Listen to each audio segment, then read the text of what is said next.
మన చుట్టూ 90% పైగా బబులోను సంఘాలే ఉన్నాయి. ఈ బబులోను సంఘాలు నడిపిస్తుంది ఎవరంటే క్రీస్తు విరోధి. క్రీస్తు విరోధి. ఎందుకు క్రీస్తు విరోధి అంటున్నామంటే, వాడు క్రీస్తుని అనుకరిస్తాడు, క్రీస్తు బోధల్ని అనుకరిస్తాడు, క్రీస్తు కార్యాలను అనుకరిస్తాడు, కానీ క్రీస్తుతో వాడికి సంబంధమేమీ ఉండదు. క్రీస్తుతో వాడికి సంబంధం ఏముండదు. క్రీస్తు విరోధితో బబులోను కలిసిపోతుంది. యోహాను మొదటి పత్రిక 2వ అధ్యాయం 18వ వచనంలో క్రీస్తు విరోధి గురించి దేవుడు అక్కడ రాశాడు. చిన్నపిల్లలారా, ఇది కడవరి గడియ, క్రీస్తు విరోధి వచ్చినని వింటిరి కదా, ఇప్పుడును అనేకులైన క్రీస్తు విరోధులు బయలుదేరి ఉన్నారు. ఇది ఎప్పుడు రాశారు?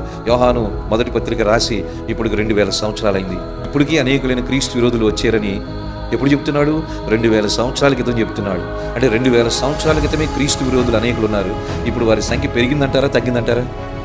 విపరీతం. 100లో 90% వాళ్ళే, 10% మంచోళ్ళు ఉండొచ్చు.